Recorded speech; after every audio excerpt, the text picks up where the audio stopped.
Beberapa hari ini ada yang komen di Instagram saya, bunyinya seperti ini. Dok, kadar gula saya rendah.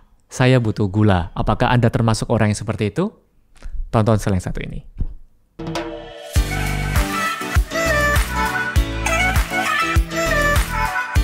Halo Sobat Sehat, jumpa lagi dengan saya Dr. Sung. Dan di video kali ini saya akan membahas materi tentang gula lagi ya. Jadi memang akhir-akhir ini banyak sekali yang membahas tentang gula. Jadi selain SB30 Health juga banyak dokter-dokter yang membahas tentang gula. Karena di Indonesia sendiri, anak-anak yang usia 20-an sudah banyak yang mengalami prediabetes dan bahkan sampai diabetes ya. Dan banyak yang tidak ketahuan. So, jadi kita gencar membahas tentang masalah ini. Di postingan saya sebelumnya di Reels di Instagram, ya buat Anda yang belum tahu, Instagram saya dr.sungadi, ya Dr. Sungadi. Jadi silakan di-follow kalau mau follow. Nah, di sana jadi ada satu postingan apa yang terjadi kalau Anda stop gula selama 2 minggu.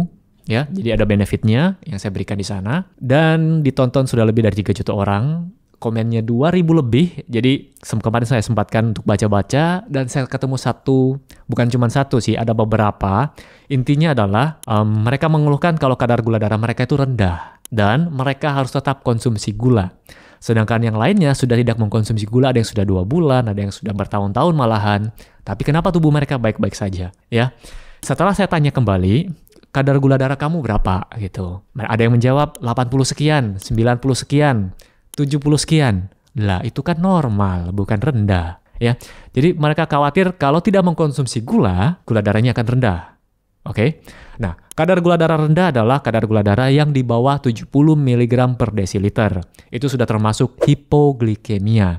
Kalau kadar gula darahnya tinggi, lebih dari 125 mg per desiliter, kita sebut dengan hiperglikemia. Sedangkan yang normal antara 70 sampai 99. Ada juga yang mengatakan sampai 100, ya perbatasan itulah. Kalau sudah di atas 100, sudah mulai hati-hati. Mungkin ada indikasi prediabetes, ya. Kemudian ada juga yang komen di sana tentang fajar fenomena. Nah, itu ada kaitannya. Jadi saya akan bahas pada kesempatan kali ini. Oke, jadi agak berat dan saya sarankan Anda untuk fokus untuk mendengarkan. Jadi segala hal di dunia ini diciptakan tuh saling berlawanan dan saling melengkapi. Ada siang, ada malam, ya. Ada matahari, ada bulan, dan sebagainya, ada pria, ada wanita. Begitu juga dengan hormon kita. Nah, selama ini yang kita semua sering dengar adalah insulin. Ketika kita makan, kemudian kadar gula darah kita akan naik. Terutama kita konsumsi karbohidrat, bahkan protein yang kelebihan pun akan meningkatkan insulin. Jadi jangan beranggapan, oh saya makan daging sebanyak-banyaknya. Kan itu bukan gula. Wait, tunggu dulu. Kalau kita kebanyakan protein pun akan meningkatkan insulin kita. Protein yang kebanyakan, karbohidrat yang kebanyakan akan dirubah menjadi lemak dalam tubuh kita. Oke? Sampai sini paham ya?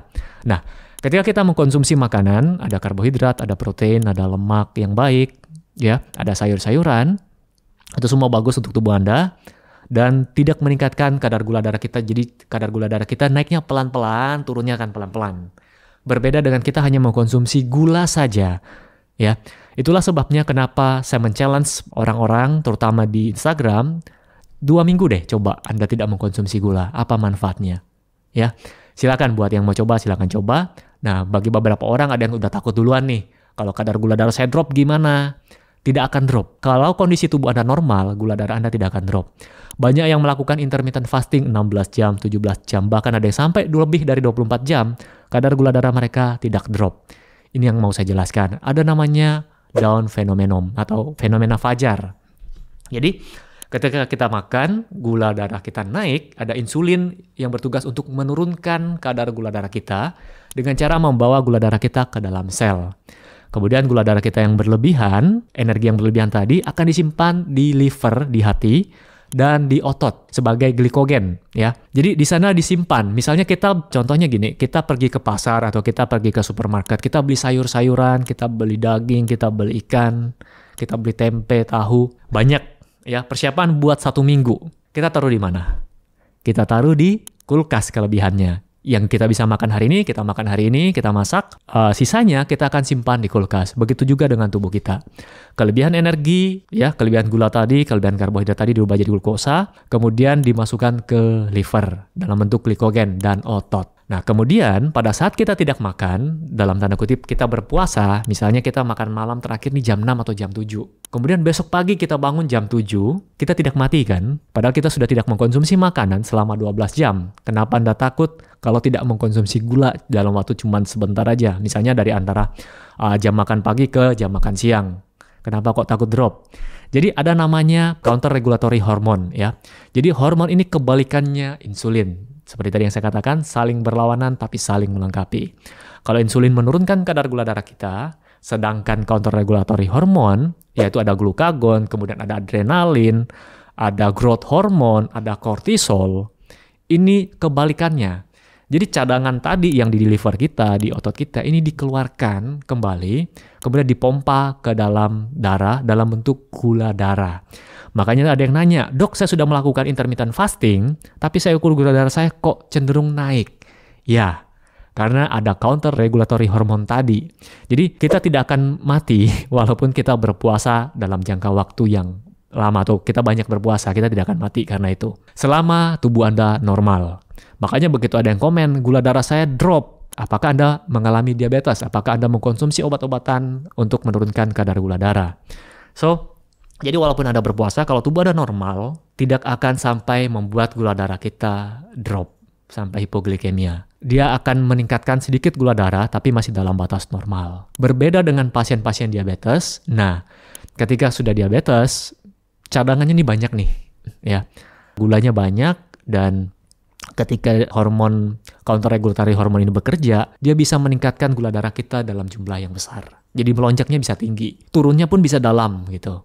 Jadi tidak stabil seperti roller coaster. Untuk Anda yang sekarang sudah menderita diabetes dan mau melakukan misalnya intermittent fasting, Anda ingin berpuasa sekian jam, dan sedang mengkonsumsi obat-obatan diabetes, obat-obatan penurun kadar gula, atau sedang menggunakan insulin, tolong konsultasikan ke dokter Anda. Ya. Jadi tanyakan, saya mau melakukan ini sekian jam. Jadi misalnya Anda diberikan biasanya mungkin insulin sekian unit. Nah, tanyakan, apakah perlu dikurangi? Karena Anda kan merubah pola makan nih.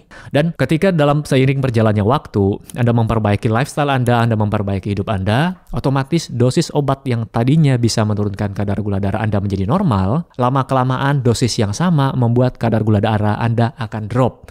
Sebenarnya itu bagus karena tubuh Anda sudah mulai kembali membaik. Otomatis dosis obatnya yang harus diturunkan. Konsultasikan lagi ke dokter Anda. Bukannya Anda malah makan biskuit, makan gula untuk menaikkan gula darah. So, jangan mengambil kesimpulan sendiri, konsultasikan ke dokter Anda. Oke, semoga informasi singkat ini bisa bermanfaat buat Anda semua. Buat yang suka, silakan komen di bawah. Kalau ada pertanyaan, komen di bawah. Nanti saya akan bahas di video selanjutnya. Sampai jumpa, salam hebat luar biasa. Di video kali ini, saya akan membahas materi tentang gula lagi, ya. Jadi memang akhir-akhir ini banyak sekali yang membahas tentang gula, karena di Indonesia sendiri, anak-anak yang usia 20-an sudah banyak yang mengalami prediabetes dan bahkan sampai diabetes, ya, dan banyak yang tidak ketahuan. Di postingan saya sebelumnya di Reels di Instagram, ya buat Anda yang belum tahu, Instagram saya dr.sungadi, ya Dr. Sungadi. Jadi ada satu postingan, apa yang terjadi kalau Anda stop gula selama 2 minggu. Saya ketemu satu, bukan cuma satu sih, ada beberapa. Intinya adalah mereka mengeluhkan kalau kadar gula darah mereka itu rendah. Dan mereka harus tetap konsumsi gula. Setelah saya tanya kembali, kadar gula darah kamu berapa? Gitu. Ada yang menjawab 80 sekian, 90 sekian, 70 sekian. Lah itu kan normal, bukan rendah. Ya. Jadi mereka khawatir kalau tidak mengkonsumsi gula, gula darahnya akan rendah. Oke, nah